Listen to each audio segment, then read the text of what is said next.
Nosotros continuamos en el libro de Yehoshua, el libro de Josué, y estamos aún en el primer capítulo, en los últimos versículos del primer capítulo. Para la clase de hoy nos vemos obligados a repasar textos que aparecen en la Torá y que están directamente relacionados con lo que vamos a ver ahora en la clase de esta noche. Ok. Bienvenida Sara, bienvenidos a todos y empezamos. Aquí estamos, capítulo primero del libro de Josué, versículo 12. A los Reubenitas, a los Gaditas y a la media tribu de Menashe, Josué dijo: recordad la palabra que Moshe, siervo del Señor, os dio, diciendo: el Señor vuestro Dios os coloca, o sea, os da descanso, os coloca cada uno en su lugar, y os dará esta tierra. Vuestras mujeres, vuestros pequeños y vuestro ganado permanecerán en la tierra que Moshe os dio al otro lado del Jordán. Pero vosotros, todos los valientes guerreros, pasaréis armados delante de vuestros hermanos y los ayudaréis, hasta que el Señor coloque a vuestros hermanos como a vosotros, y ellos también posean la tierra que el Señor vuestro Dios les da. Entonces volveréis a vuestra tierra y poseeréis lo que Moshe, siervo del Señor, os dio al otro lado del Jordán, hacia el oriente. Bueno, para entender a qué se refiere exactamente, pues nos vemos obligados a irnos al libro de Bemidbar, al libro de los números, capítulo 32. Y así dice, capítulo 32, Bemidbar, es el libro de números: los hijos de Rubén y los hijos de Gad tenían una cantidad enorme de ganado, y vieron la tierra de Yazer y la tierra de Gilead, y he aquí que el lugar era un lugar de ganado. Estamos hablando de esta zona aquí marcada de verde. Esta zona de aquí es lo que se llama el Gilead, que acababa de ser conquistada por Moshe y los hijos de Israel, que habían llegado pasando por el desierto, por el oriente de esta tierra marcada aquí, este país marcado en azul. Esto era Moab, y ellos entran por aquí y conquistan toda esta zona verde. Esto es el Gilead. Lo que está aquí de color naranja, esto es Amón.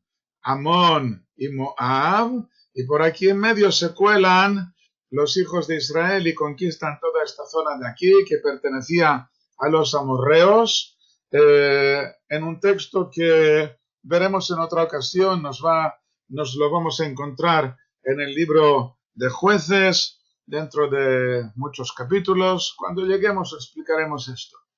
De momento, sabemos que han conquistado todo esto, y ahora vienen los hijos de Rubén y los hijos de Gad, que tienen muchísimo ganado, y dicen: esta zona de aquí en verde es zona de ganado, es lugar de ganado. Y vinieron los hijos de Gad y los hijos de Rubén y hablaron a Moshe, al sacerdote Eleazar y a los jefes de la congregación, diciendo: Atarot, Divon, Yazer, Nimra, Heshbon, El-Ale, Svam, Nevo y Beón son ciudades. La tierra que el Señor conquistó delante de la congregación de Israel es tierra de ganado, y tus siervos tienen ganado. Y si tú sabes sumar 2 y 2 son 4, y ellos esperan aquí tranquilamente a que Moshe entienda la insinuación y les entregue esta tierra. Lo que pasa es que Moshe no entiende la insinuación. Todo esto, aún no hemos entrado, estamos en el libro de Josué y aún no hemos entrado a la tierra de Canaán, exactamente. Entonces los hijos de Gad y los hijos de Rubén esperan que Moshe entienda la insinuación, y Moshe no la entiende.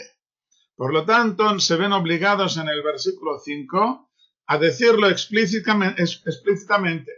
Si hemos hallado gracia ante tus ojos, que se dé esta tierra a tus siervos como posesión. No nos hagas pasar el Jordán, que no tengamos que atravesar el Jordán.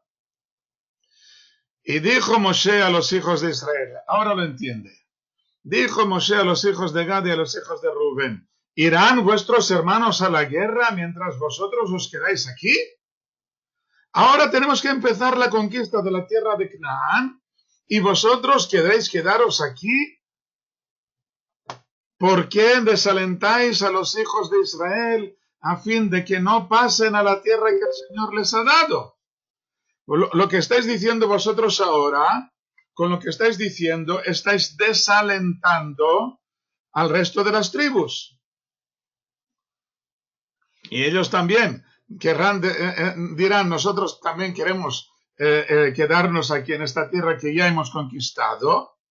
Y que otro que entre ya al otro lado. Exactamente, parece un nuevo episodio de los espías. Nosotros lo veremos todo esto si nos da tiempo. Está programado para la clase de hoy, a ver si nos da tiempo.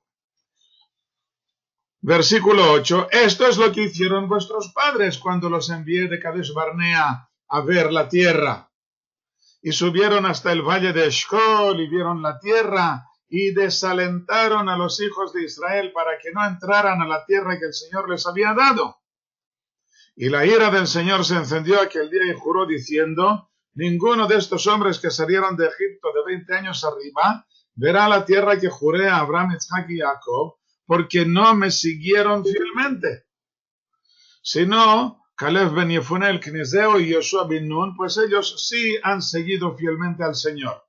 Caleb ben Yefuné es denominado el Kniseo. Kniseo, ¿qué significa esta palabra?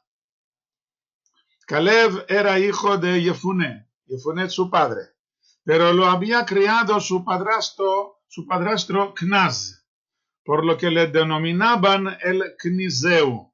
Kniseo es, Knizi es, se cambia la vocal de la A a una I, y por lo tanto lo llaman el hijo de Knaz. Su hermanastro es Otniel ben Knaz, que será el primer juez, lo veremos en el libro de Jueces. Y entonces nos dice aquí que Caleb y Josué fueron dos de las 12 personas enviadas a espiar la Tierra Santa 40 años antes, y los únicos que no hablaron mal del país. El resultado de la difamación de los otros 10 espías fue el castigo de vagar por el desierto durante los 40 años, hasta que todos murieran en el desierto. Estas dos personas, Josué y Caleb, por supuesto, no fueron castigados. Ok, entonces, los únicos que no se aprestaron a la difamación de la tierra de Israel fueron Caleb ben Yefuné el Kniseo y Yoshua bin Nun, pues ellos sí han seguido fielmente al Señor.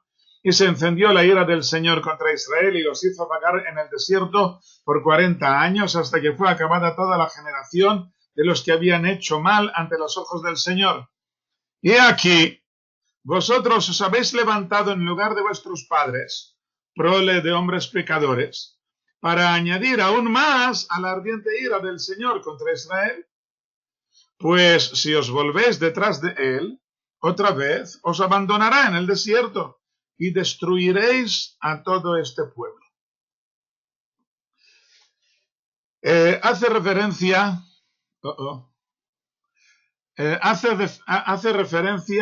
a lo que ya conocemos y que vamos a ver un poco más detenidamente a continuación.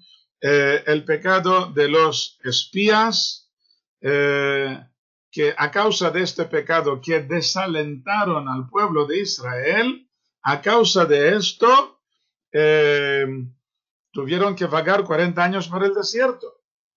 Dice Moshe que si ahora ellos vuelven a desalentar al pueblo, tal vez sean castigados de nuevo a otros 40 años de vagar por el desierto, o tal vez ya por ser repetitivo, entonces tal vez sean 80 años por el desierto. Y en lugar de entrar por la zona de aquí, que veremos a continuación, tendréis que entrar por el norte, que es más complicado. Esto es lo que responde Moshe a los hijos de Gad y a los hijos de Reubén. Entonces ellos se acercaron a él y dijeron: edificaremos aquí apriscos para nuestro ganado y ciudades para nuestros pequeños, y nosotros nos equiparemos rápidamente para ir delante de los hijos de Israel hasta que los introduzcamos en su lugar, mientras que nuestros pequeños se quedarán en las ciudades fortificadas por causa de los habitantes de la tierra. O sea, nosotros vamos a construir aquí ahora apriscos, o sea, recintos para nuestro ganado y ciudades para nuestros pequeños, y nosotros vamos a ir a la guerra y vamos a pasar delante del resto de los hijos de Israel. No volveremos a nuestros hogares hasta que cada uno de los hijos de Israel haya ocupado su heredad, porque no tendremos heredad con ellos al otro lado del Jordán y más allá, o sea, al lado occidental. No queremos allí nuestra heredad, pues nuestra heredad nos ha llegado de este lado del Jordán al oriente. Ok, esto ya es otra cosa. Les contesta Moshe: si hacéis esto, si os equipáis delante del Señor para la guerra, y todo equipado, todo el soldado equipado cruce el Jordán delante del Señor hasta que haya expulsado a sus enemigos de delante de él y la tierra quede sojuzgada delante del Señor, después volveréis y quedaréis libres de la obligación para con el Señor y para con Israel. Y esta tierra será vuestra en posesión delante del Señor. Pero si no lo hacéis así, mirad, habréis pecado ante el Señor, y tened por seguro que vuestro pecado os alcanzará. En caso de que no quieran atravesar el Jordán y luchar para ayudar al resto de las 10 tribus a conquistar la parte occidental, la orilla occidental del Jordán, del Jordán, entonces, ¿cuál será el castigo? De momento, pues tenemos dos posibilidades lógicas. Una que dice, pues que no vais a recibir nada. Vuestras tribus serán disueltas y tendréis que apañaros junto con las otras 10 tribus. O sea, no tendréis un territorio, unas parcelas solamente para vuestra tribu, sino que seréis esparcidos, como fueron esparcidos los hijos de los levitas. Los levitas fueron esparcidos por el resto de las tribus. Esto es una primera posibilidad. La segunda posibilidad es que no reciban en la parte oriental, pero sí reciban en la parte occidental, como debería haber sido sin esta petición que ellos exponen ahora. Ok, estas son las dos posibilidades. Vamos a ver qué ocurre aquí a continuación. Estamos en el versículo 24. Edificaos ciudades para vuestros pequeños y apriscos para vuestras ovejas, y haced lo que habéis prometido. No sé si os habéis fijado, pero cuando los hijos de Gad y los hijos de Reubén exponen lo que piensan hacer, suena muy mal. Suena muy mal. Vamos a ver de nuevo lo que dicen aquí en el versículo 16. Edificaremos aquí apriscos para nuestro ganado y ciudades para nuestros pequeños. Se trata de dos tribus que tienen una enorme cantidad de ganado. Y nos da la dura impresión de que el ganado les importa más que sus pequeños. Primero piensan en construir los apriscos para el ganado y luego ciudades para los pequeños. Les corrige Moshe y les dice: edificaos ciudades para vuestros pequeños y apriscos para vuestras ovejas. Al revés, primero cuidad a las personas humanas y luego los animales. Y los hijos de Gad y los hijos de Rubén hablaron a Moshe diciendo: tus siervos harán tal como mi señor ordena. Nuestros pequeños, nuestras mujeres, nuestro ganado y nuestros rebaños quedarán allí en las ciudades de Gilad, mientras que tus siervos, todo el equipado para la guerra, cruzará delante del Señor para la batalla, tal como mi Señor dice. Así lo ordenó Moshe con relación a ellos. ¿A quién le ordena esto? Moshe se va a morir dentro de poco. Entonces, ordena esto al sacerdote Eleazar, el sumo sacerdote, y a Yoshua bin Nun, que va a ser el nuevo líder. Nosotros estamos en el libro de Números, un poco antes de la muerte de Moshe. Y lo dice también a los jefes de las casas paternas de las tribus de los hijos de Israel. Y Moshe les dijo: si los hijos de Gad y los hijos de Rubén, todo el equipado para la batalla, cruza con vosotros.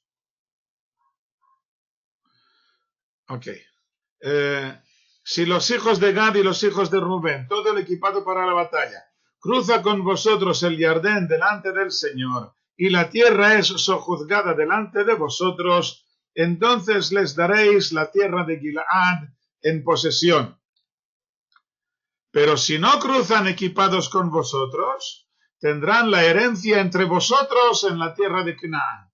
Aquí recibimos la respuesta a la pregunta que nos hicimos antes. ¿Qué ocurre en caso de que no quieran cruzar? Entonces, no es que se vayan a quedar sin ninguna posesión, sino que van a tener que repartirse la herencia con el resto de las 10 tribus en la parte occidental del Jardín. Nosotros hemos visto aquí que Moshe les pone esta condición y repite una y otra vez esta condición, que si lo haces y si no lo haces. Y de aquí nuestros sabios aprenden algo muy interesante, lo que se llama la condición doble de los hijos de Gad y los hijos de Rubén.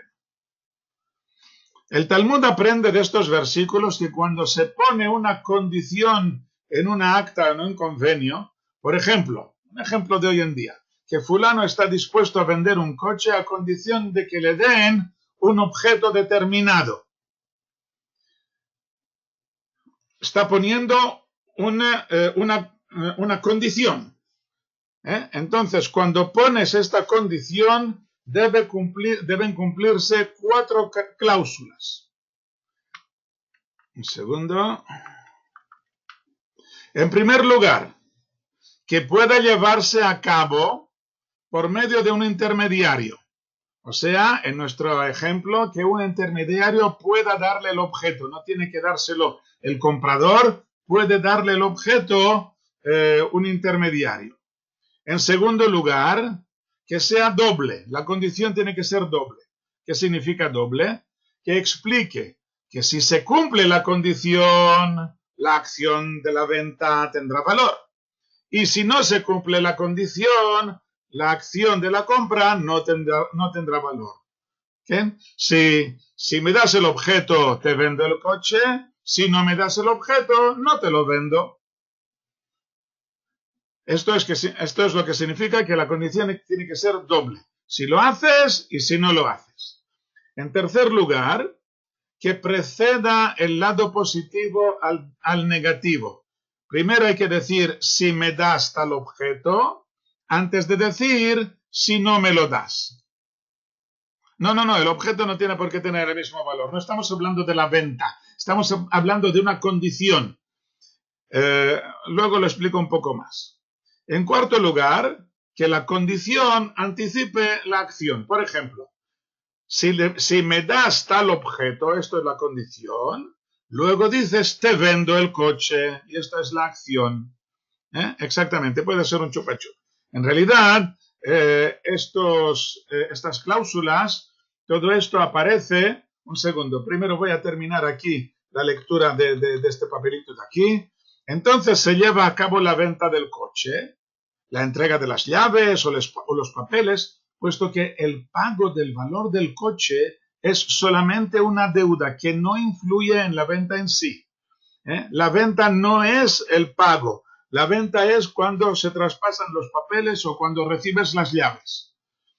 Ok, entonces llevas a cabo la venta, pero tienes una condición y la venta no tendrá valor legal mientras no se haya cumplido la condición. Pero si no se han cumplido estas 4 cláusulas, la condición pierde su valor y queda solamente la acción en sí. O sea, has recibido las llaves del coche, entonces el coche es tuyo y no tienes por qué cumplir la condición. En realidad todo esto viene, y es interesante ver la relación entre un tema y el otro. Todo este tema viene en el tratado de Kiddushin, que es el tratado de las bodas. Y aquí está hablando de un novio o de una novia.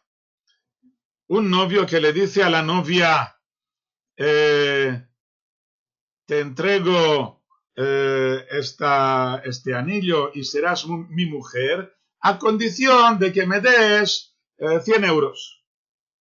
O a condición de que, yo qué sé, cualquier cosa. Cualquier condición se puede poner. No está bien hacerlo, pero se puede poner. Pero esta condición tiene que cumplir con estas 4 cláusulas. Y entonces le da el anillo.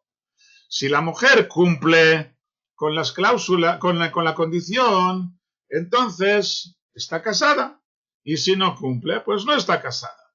Esto es menos problemático. Lo más problemático es que esto se puede hacer también con el divorcio. El marido tiene, cuando quiere divorciarse, tiene que dar un papelito, el papel del divorcio, la carta de divorcio, en manos de la mujer.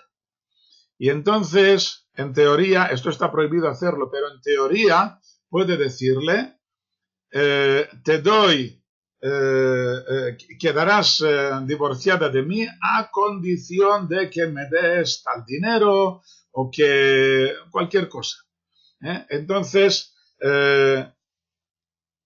en este caso se pueden poner condiciones, está mal hecho y nuestros sabios lo prohibieron, pero según la Torá esto funciona. Y si lo hace, pues la mujer no tendrá más remedio que cumplir con las condiciones si quiere divorciarse. Pero en caso de que las cláusulas, estas 4 cláusulas que hemos visto, no se cumplan, o sea que el marido cuando le da el acta de divorcio, entonces solamente le dice que esto tendrá valor en caso de que le dé 100 euros y no repite el lado negativo, etcétera, o que se acuerda de decírselo después de haberle dicho que esto es su divorcio.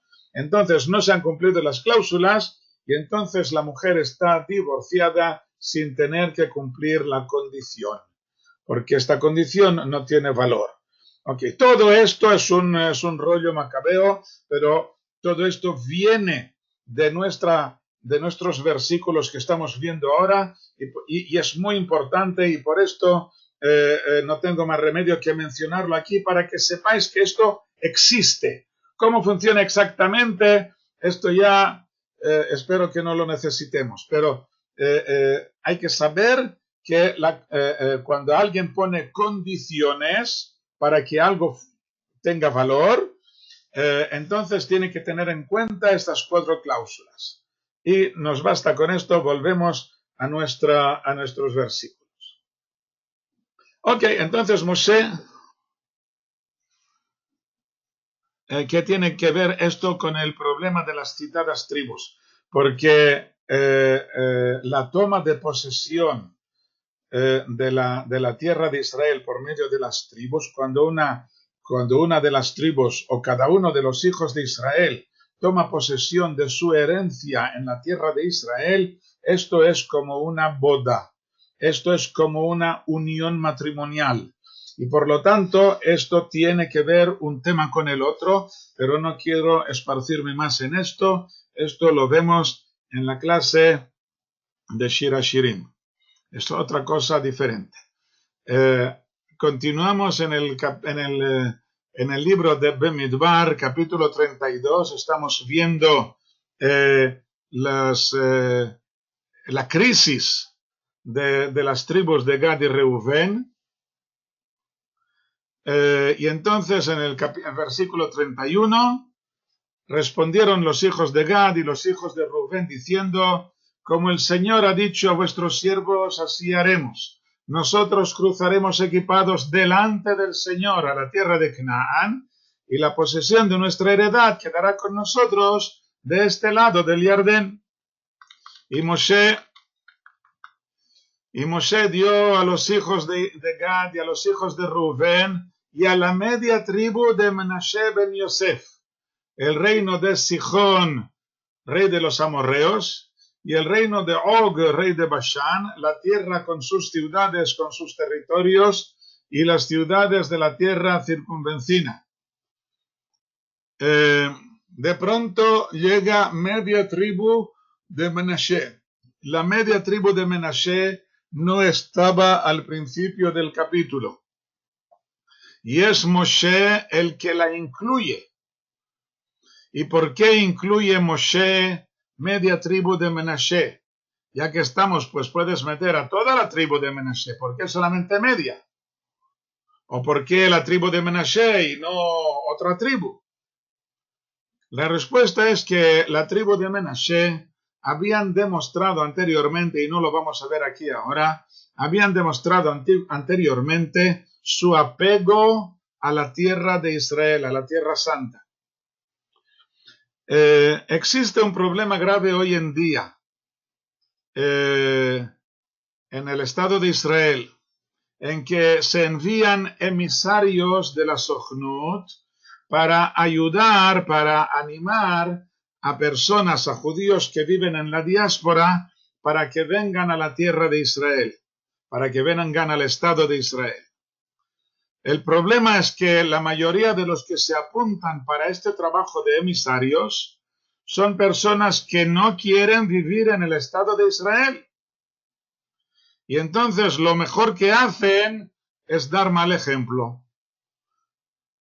Y van a los judíos que están en la diáspora y les dicen: vosotros id al Estado de Israel y nosotros nos quedaremos aquí en vuestras fincas. Y esto es dar muy mal ejemplo. Los emisarios ideales son aquellos que no quieren ser emisarios, que quieren quedarse en la tierra de Israel, que no quieren moverse de aquí. Entonces a estos les obligas a que vayan a buscar, a animar a sus hermanos que están en la diáspora y les animen para que ellos también vengan y hagan aliyá. Entonces estos emisarios cumplirán con su misión fielmente, porque dan ejemplo de añoranza, de que quieren regresar al Estado de Israel. Siempre hay relación entre los episodios de la Torá y lo que pasa hoy en día, yo me dedico solamente a insinuar. El que quiere entenderlo, que lo entienda, y el que no lo quiere entender, que no lo entienda. Versículo 33, repito. Y Moshe dio a los hijos de Gad y a los hijos de Rubén y a la media tribu de Menashe ben Yosef el reino de Sihón, rey de los amorreos, y el reino de Og, rey de Bashán. El reino de Sihón es este verde de aquí, y el reino de Og es este otro verde de aquí. Estos son los altos del Golán y un poco más allá de los altos del Golán. Y los hijos de Gad construyeron en Dibón, Atarot, Aroer, Atrochofán, Yazer, Yogbeha, Bet Nimra, Bet Harán, ciudades fortificadas y apriscos para las ovejas. Y los hijos de Rubén, etcétera, etcétera. Todo esto, las zonas estas de momento no son reedificadas, solamente la zona del Golán, los altos del Golán, está hoy en día en nuestras manos. Hubo población judía a lo largo de los siglos, hasta el siglo 7 u 8 de la era cristiana, y hay muchas sinagogas allí, se han encontrado, y ahora vuelve a estar en nuestras manos y no me meto más en política.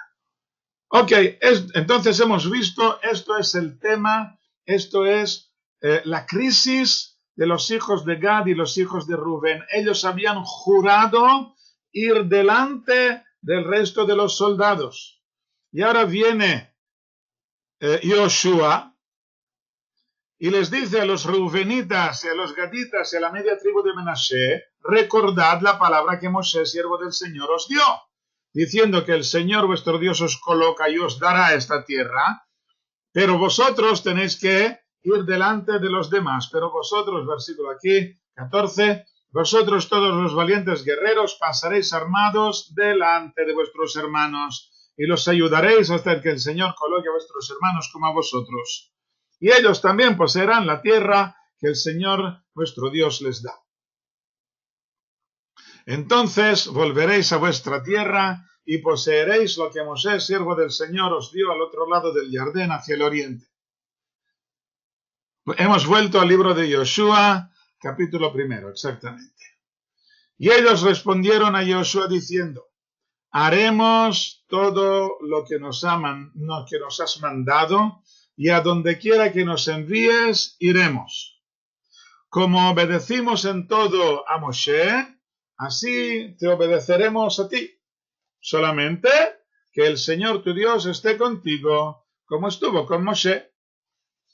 Cualquiera que se rebele contra tu mandato y no obedezca tus palabras en todo lo que le mandes, será muerto.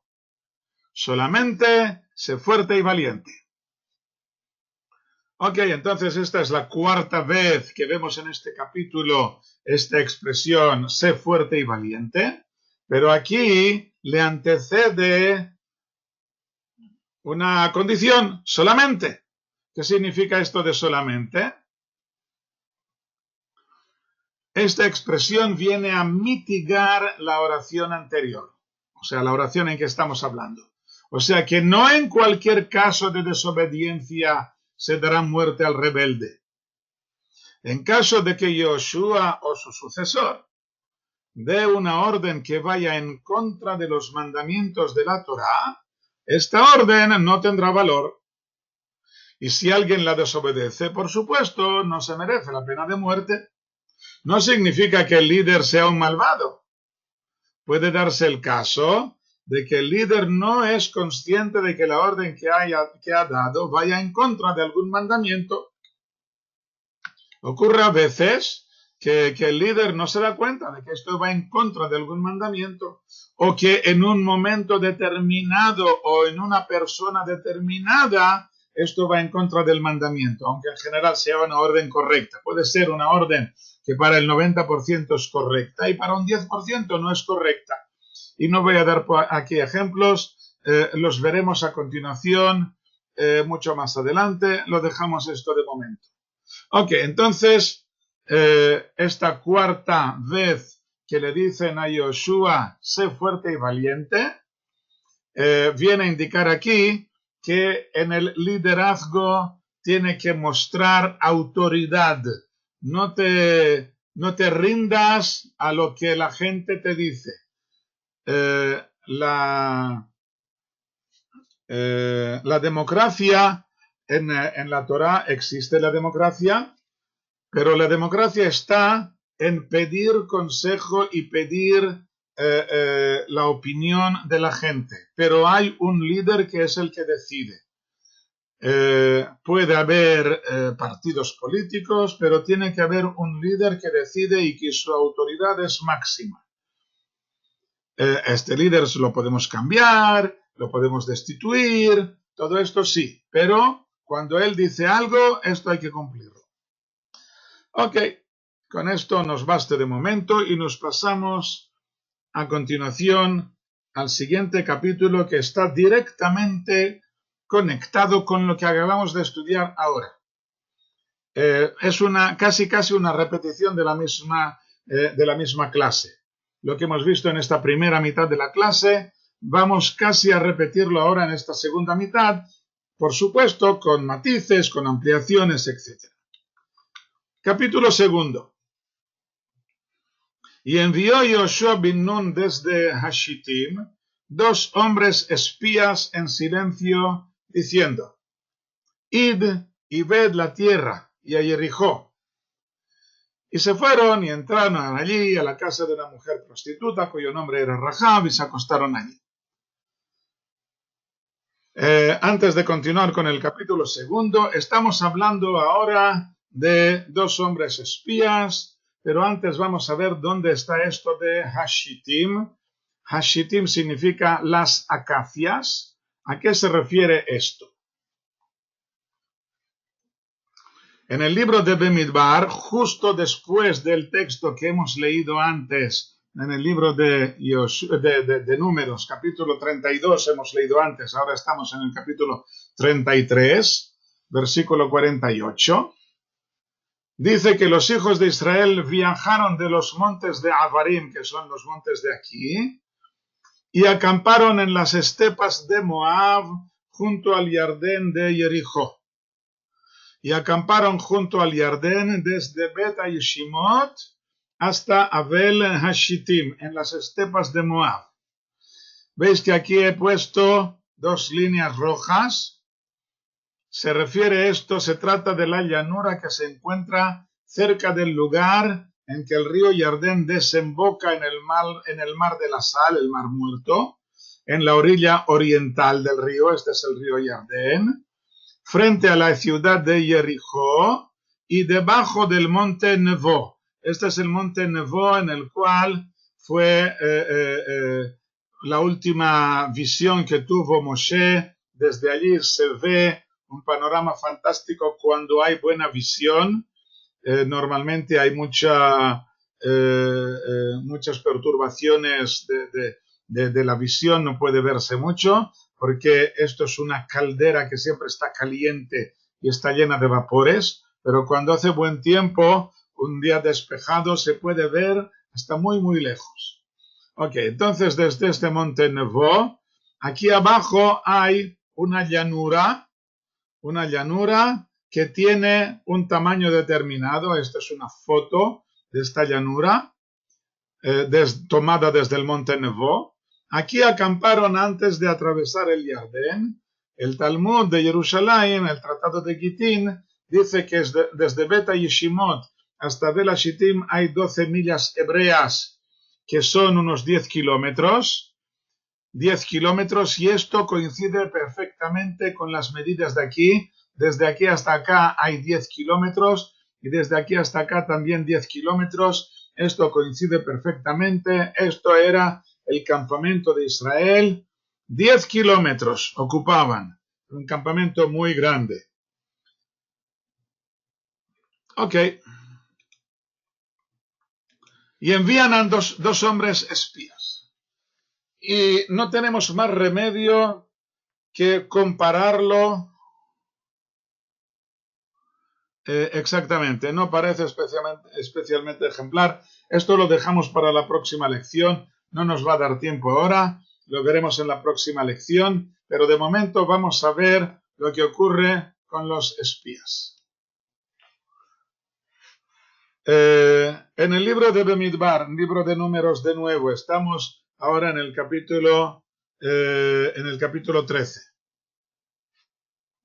El Señor habló a Moshe diciendo: Tú mismo envía hombres a fin de que reconozcan la tierra de Canaán que voy a dar a los hijos de Israel. Enviarás un hombre de cada una de las tribus de sus padres, cada uno de ellos jefe entre ellos. Entonces Moshe los envió desde el desierto de Parán al mandato del Señor. Todos aquellos hombres eran jefes de los hijos de Israel, etcétera, etcétera. Me salto un montón de versículos. Y los envió Moshe a reconocer la tierra de Canaán y les dijo: Subid allá al Negev y subid a la montaña, ved la tierra como es y la gente que habita en ella, si es fuerte o débil, si son pocos o muchos, y cómo es la tierra en que viven, si es buena o mala, y cómo son las ciudades en que habitan, si en campamentos o en fortificaciones. ¿Y cómo es la tierra? Si es gruesa o flaca, si hay árboles o no. Y tomaréis del fruto de la tierra, y aquellos días serán días de las primicias de las uvas. El episodio de los espías exactamente. Le dice que tiene que comprobar varios temas. En primer lugar, la gente que había en ella, si son fuertes o débiles, si son pocos o muchos. En segundo lugar, cómo es la tierra, si es buena o mala. Y si viven en ciudades, en campamentos abiertos o en fortificaciones. Si viven en fortificaciones, significa que tienen miedo. Si viven en campamentos abiertos, significa que no tienen miedo, que se sienten suficientemente fuertes, que son optimistas. Versículo 20, ¿cómo es la tierra? Si es gruesa o flaca, si hay árboles o no hay árboles. Los árboles es una insinuación a buenas personas, que con sus ramas los árboles dan sombra a los demás, los guardan a los demás, les protegen. Tenéis que ver si hay árboles o no. Y salimos más adelante, un segundo. Nos saltamos unos cuantos versículos. Entonces ellos subieron y reconocieron la tierra desde el desierto de Tzin hasta Rehov en Lebo Hamat, muy al norte, las fronteras que vimos en la ocasión anterior, y subieron por el Negev y llegaron hasta Hebrón, donde estaban Ahimán, Sheshai y Talmai, los descendientes de Anak, gigantes. Y Hebrón fue edificada 7 años antes que Zoán en Egipto. No nos vamos a detener en la explicación de todo esto, hay mucho que explicar, pero no es nuestro tema en sí, solamente ver el tema de los espías. Y llegaron hasta el valle de Escol, y de allí cortaron un sarmiento y un racimo de uvas, y lo llevaban en el palo en 2, y de las granadas y de los higos. Un error muy frecuente entre los que desconocen la literatura hebrea, conocen el versículo, pero no conocen lo que explican nuestros sabios sobre ello. La expresión está en el palo en 2. Es una expresión rara. En el palo en 2. No dice en un palo, sino que dice en el modo en que se lleva en el palo, pero esta vez en 2 palos. Y los porteadores son 8. ¿Veis? Aquí hay un palo, y aquí hay otro palo, y aquí está el sarmiento, las uvas, y aquí hay 8 personas que llevan estos 2 palos, porque estas uvas eran muy pesadas. Los porteadores eran 8, 2 en cada extremo de cada uno de los 2 palos. Total 8. Y otro, el 9º espía, que traía un higo, uno solo porque era muy pesado, y el 10º que traía una granada.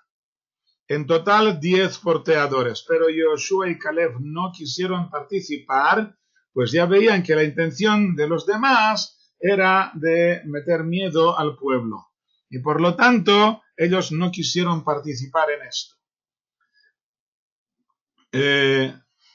Esto significa que estamos hablando aquí de unos frutos, una agricultura extraordinaria, y la verdad es que frutas gigantes, y esto era verdad exactamente. Yo debo decir que una vez estando en el valle de Bet-Shean, en el norte, vi allí un olivo, resulta que hay muchos así, un olivo con unas aceitunas, una aceituna que no me cabía en el puño, más grande que una nuez, una aceituna más grande que una nuez. Yo quedé espantado al ver esto. Y era un olivo de adorno, o sea, no de cultivo, no cultivado especialmente, sino uno cualquiera que tenían en el jardín de una casa. Existe la posibilidad de que cuando todo funciona como debería ser, los frutos sean grandes y sean provechosos y sean sabrosos. El problema es que nosotros nos dedicamos, con nuestro mal comportamiento, nos dedicamos a estropearlo todo. Podríamos tener un mundo muchísimo más bueno. Ok, esto es otra cosa. No estamos hablando aquí de vino, estamos hablando de los racimos en sí. Exactamente, eran unos pervertidos, pero están esperando ahora la entrada de los hijos de Israel. La tierra de Israel está esperando en el capítulo, no me acuerdo ahora, en el libro de Ezequiel, el profeta Ezequiel les dice a las montañas de Israel: vosotras montañas de Israel, preparaos, sacad fruto, porque nuestro hijo, porque los hijos de Israel están a punto de regresar y tienen que tener comida suficiente para todos ellos. Esto está en el libro de Ezequiel, pero no me acuerdo ahora exactamente en qué capítulo. Lo vamos a dejar esto. Está en el capítulo 36, versículo 8. Dice lo siguiente: vosotras montañas de Israel, vuestras ramas, dad vuestras ramas y dad vuestros frutos para mi pueblo Israel, porque se acercan para regresar a su país. Y esto es lo que está ocurriendo aquí con los cananeos en esta época. Dan muy buen fruto porque dentro de poco van a entrar los hijos de Israel, tienen que tener comida buena. Versículo 24, aquel lugar se le llamó, he vuelto al libro de Bemidbar, capítulo 13, aquel lugar se le llamó el valle de Eshcol. Eshcol significa racimo, por razón del racimo que los hijos de Israel cortaron de allí. Y volvieron de reconocer la tierra al cabo de 40 días. Y fueron y se presentaron a Moshe y a Aarón y a toda la congregación de los hijos de Israel en el desierto de Parán, en Kadesh. ¿Dónde está Kadesh? Bueno, esto es un problema grave porque los arqueólogos no se ponen de acuerdo. Kadesh Barnea es un oasis en el desierto normalmente identificado con el que está situado dentro de un estrecho valle cerca de la actual frontera entre Israel y Egipto, dentro del territorio de Egipto. La frontera actualmente pasa aquí por la derecha de Kadesh Barnea. ¿Ves? Está aquí señalada la fichita esta. Aquí está Kadesh Barnea. Desde este lugar fueron enviados los 12 espías y allí recibieron el castigo de vagar 40 años por el desierto por no haber querido comenzar la conquista de la Tierra Santa. En este lugar estuvieron acampados durante muchos años, hasta que casi al final de la época de su castigo reemprendieron su camino rodeando el reino de Moab. Sí, claro. En Salmo 90 un momento, lo compruebo. Salmo 90 ahora no me acuerdo de memoria. Vamos a ver, un segundo. Lo tengo aquí ya. 95. Salmo 95, exactamente. No todos los arqueólogos están de acuerdo con esta identificación. pero las alternativas que proponen parecen menos probables, no hay consenso y por lo tanto nos quedamos con esta identificación que parece muy lógica. Está a una distancia de 11 días a pie desde el monte del Sinaí, que estaba por aquí más o menos, hasta Kadesh. 11 días a pie es una distancia lógica y por lo tanto parece probable que sea aquí. Era un oasis muy bonito, dejémoslo así de este modo.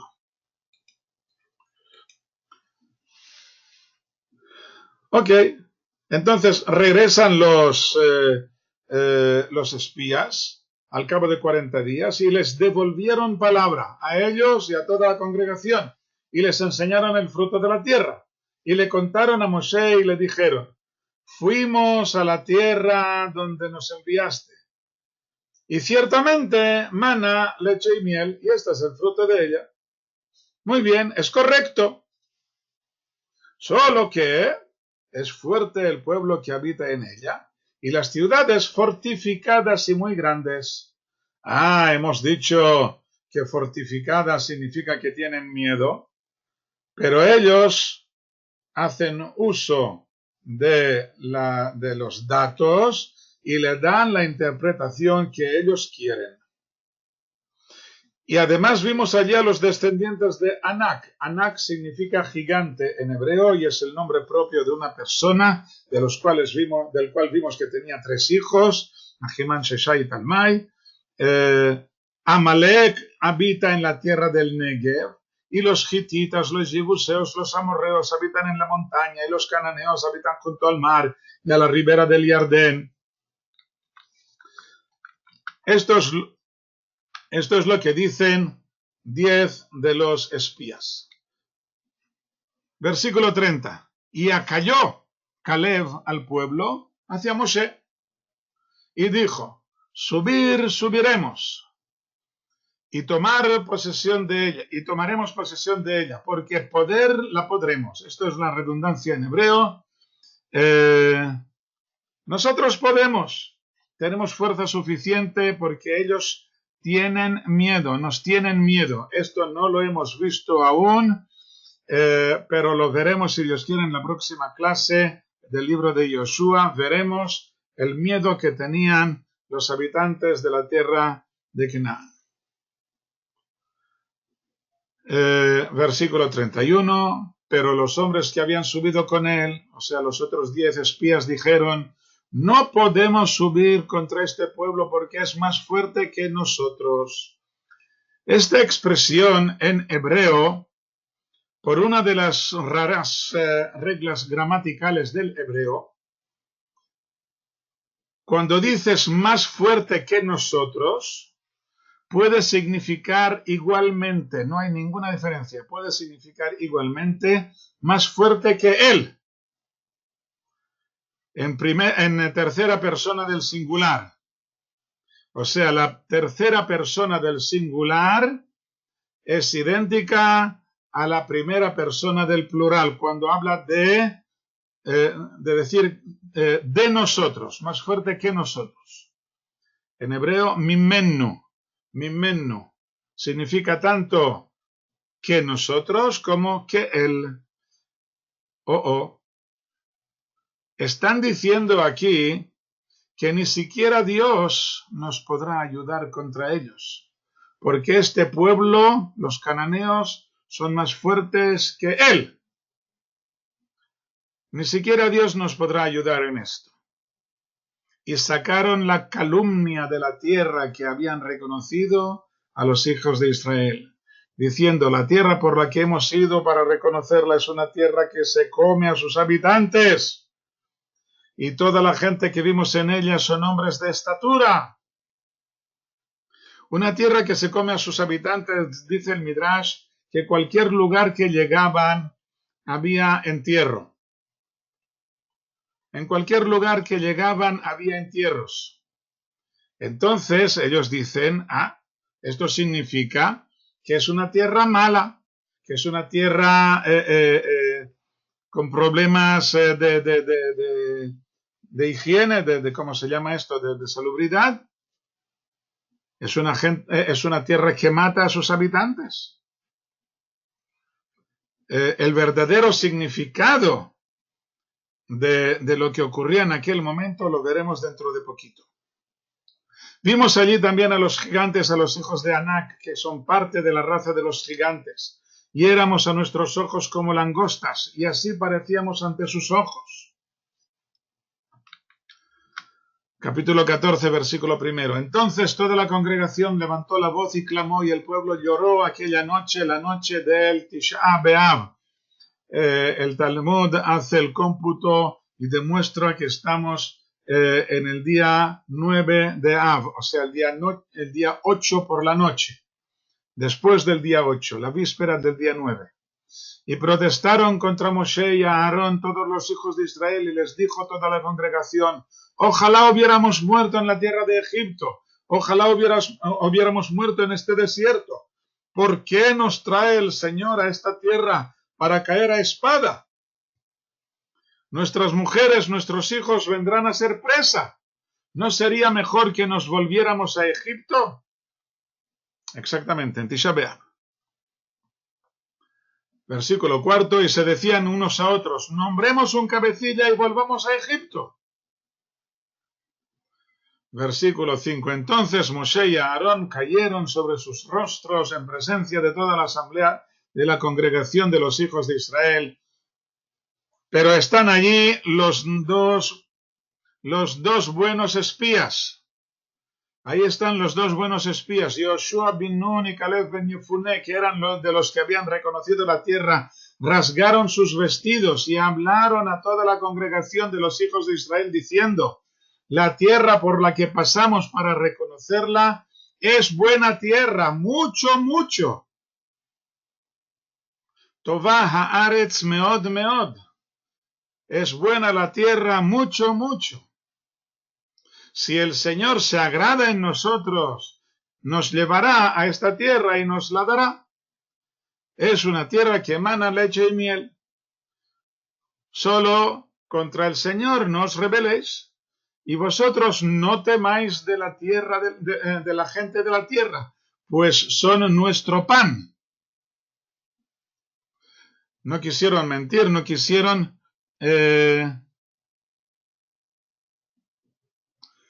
no solamente no querían mentir, sino que querían exponer la verdadera visión. No tenían unas fuertes raíces en Egipto, sino que, como la mayoría de la gente, más vale lo malo conocido que lo bueno por conocer. Y sobre todo cuando sabes que lo bueno por conocer implica una lucha, implica un esfuerzo, un derramamiento de sangre. Entonces preferimos seguir con los pogromes en Rusia y no tener que venir a la tierra de Israel y secar los pantanos y luchar contra los árabes, etcétera, etcétera. Entonces no hay más remedio que organizarles una Shoah, yo qué sé. Ok, no nos metamos en esto.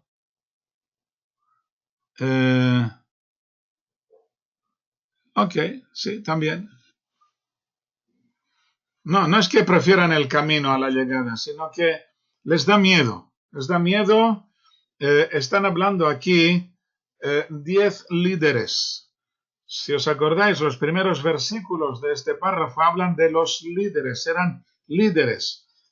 Cuando estos líderes crucen el Jordán, dejarán de ser líderes, porque cada uno se va a sentar en su parcelita y ya no necesitamos a este líder. Y estos líderes van a perder su valor. Bueno, no quiero mencionar más cosas para no meterme en un berenjenal, pero es un problema muy, muy grave. Ok, pero ellos dicen, versículo 9, solo contra el Señor no os rebeléis, y vosotros no temáis de la gente de la tierra, pues son nuestro pan. Nos lo comeremos como si fueran yonguets, como si fueran panecillos. Se ha apartado su sombra de sobre ellos. y el Señor está con nosotros, no les temáis. ¿Qué significa esto de apartarse la sombra? ¿Os acordáis de que hablamos de los árboles? Que Moshe les dice, comprobad si hay árboles o no hay árboles. Y ellos cuando llegaron a la tierra de Israel, vieron que había entierros en cada ciudad, porque los que se morían eran precisamente los árboles. Vamos a ver qué significa esto. Significa que no tienen protección, no tienen sombra. La palabra su sombra en hebreo se escribe tzilam, la sombra de ellos, tzilam. Igual que la palabra tzelem, que significa imagen. Y esta palabra tzelem es la palabra usada en el primer capítulo de Breshit, del Génesis, cuando dice que el hombre fue hecho a imagen y semejanza del Creador. Dicen los sabios que aquí insinúa la Torá que los cananeos, a causa de su mal comportamiento, habían perdido la imagen divina propia de la persona humana. Un momento, Sara, dentro de un momento te contesto, un segundo. Esto nos hace referencia a la profecía que está en el capítulo 15 de Breshit, del Génesis, cuando el Creador le dice a Abraham que sus descendientes heredarán esta tierra solo al cabo de 4 generaciones. ¿Cuál es la excusa? ¿Por qué tan tarde? Puesto que hasta ahora no está completo el pecado del amorreo. O sea que solo al cabo de estas 4 generaciones, unos 400 años más tarde, habrán colmado la cesta de los pecados. Habrán llegado ya al colmo. Habrán colmado la cesta, dice el Talmud, como si cada uno de nosotros tuviera una cesta que va llenando de pecados, y cuando la cesta se llena, entonces recibes el castigo, ¡boom! Lo que hay que hacer es, mientras se va llenando, pues vaciarla, no esperar hasta que se llene. Para esto tenemos el Yom Kippur y para esto podemos aprovechar cualquier oportunidad para pedir perdón y para rectificar nuestro comportamiento, para que la cesta no se llene. Pero dice el Creador, le dice a Abraham, dentro de 4 generaciones podrán conquistarla, porque de momento no puedes, porque hasta ahora no está completo el pecado del amorreo. Ahora vienen los espías y dicen que efectivamente estos habitantes ya no parecen personas humanas, ya no parecen hechos a imagen del Creador, parecen bestias. Han colmado la cesta de sus pecados, y las pocas personas decentes que sí había en la tierra de Canaán son los que iban enterrando a medida que los espías pasaban por sus pueblos. Los pocos que aún quedaban, esto es muy parecido a lo que en el libro del Génesis, en la parashá de Noach, si hacemos el cómputo de los años de vida de los 10 patriarcas que hubo antes de Noé, nos encontramos que Metushelach, muere en el mismo año del diluvio, en que empezó el diluvio. Y dicen nuestros sabios que el diluvio tenía que empezar en el mismo día en que murió Matusalén. Pero entonces Dios les da una semana más de espera. Tal vez cuando vean que ha muerto este señor, que es el que les protegía, tal vez ellos se despierten y digan, ay, ahora no tenemos a este que nos proteja, nos conviene portarnos bien nosotros, porque mientras hay una persona que nos protege, entonces nosotros podemos hacernos el tonto. Pero cuando no hay una persona que nos proteja, entonces nosotros tenemos que espabilarnos. Pero no se espabilaron y hubo diluvio. Aquí lo mismo. Las pocas personas decentes que había iban muriéndose. y se quedan sin sombra, se quedan sin tselem, sin imagen divina. Esto es un problema directo suyo, que ellos mismos se lo han buscado, pero tampoco tienen esta ayuda, esta protección de las buenas personas que podían haberles ayudado. Sara pregunta qué ocurre con tantos frutos siendo las personas tan malas. Ya que he mencionado el tema del diluvio, nuestros sabios dicen que igualmente antes del diluvio, de pronto, la tierra que había sido castigada a que sacara cardos y pinchos, de pronto empezó a dar buena fruta, con abundancia, para que tal vez, por medio de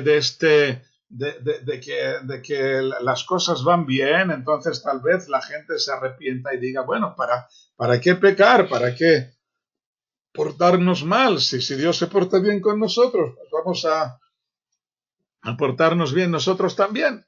Pero esto no funcionó. Lo mismo ocurre aquí. Bueno, he dado una primera explicación antes, Sara, si te acuerdas. He dicho que los buenos frutos no son para los cananeos, los buenos frutos son para preparar la llegada a los hijos de Israel. Ampliando un poco el punto anterior que he mencionado hace un momento, de que hubo una época de prosperidad antes del diluvio, para que tal vez la gente se anime. En realidad esto es un poco más complicado, en realidad es mucho más complicado, porque a veces el Creador nos permite, hay que saber que la abundancia es más peligrosa que la escasez. Una persona pobre con facilidad va a pedir ayuda al Creador por miedo a perder, a morir. Por miedo a morir. Necesito un poco de comida. Estoy dispuesto a esforzarme en portarme bien para que Dios no me olvide. Mientras que una persona rica que nada en la abundancia, una persona así no se siente amenazada y puede no sentir la necesidad, puede ser que no sienta la necesidad de portarse bien. Y entonces esto es lo que le lleva a la perdición más rápida. En realidad es un truco divino para que esta mala persona desaparezca antes. Te doy la oportunidad de ayudar a los necesitados. Tienes abundancia de todo. ¿Por qué no ayudas a la gente? Con esto estás demostrando lo malo que eres. Bueno, pero esto es un tema filosófico en el que no quiero meterme de momento. Hemos visto el tema este de la sombra, han perdido su sombra, entonces la gloria de Israel se apareció en la tierra de reunión, y aquí viene el castigo. Me han puesto a prueba estas 10 veces, no verán la tierra que juré a sus padres. A mi siervo Caleb lo introduciré en la tierra donde entró, y su descendencia tomará posesión de ella. Y este versículo lo vamos a necesitar en el capítulo 15 de Yoshua. Y aquí dice que Dios jura, si vosotros entraréis, o sea que no entraréis, en la tierra cual juré a vuestros pequeños, menos Caleb ben Yefune, vuestros pequeños, de quienes dijisteis que serían presas del enemigo, ellos sí que entrarán. Y vosotros, vuestros cadáveres caerán en este desierto, y vuestros hijos apacentarán en el desierto por 40 años, y sufrirán por vuestra infidelidad, hasta que vuestros cadáveres queden en el desierto. Según el número de los días que reconocisteis la tierra, 40 días, un día por cada año, llevaréis la culpa un día por cada año hasta 40 años, y conoceréis mi enfado. Ok, entonces este Esto es el mal papel que hicieron los espías en tiempo de Moshe 40 años antes. 40 años antes, en realidad son solamente 39 años antes. 39 años antes hicieron este mal papel.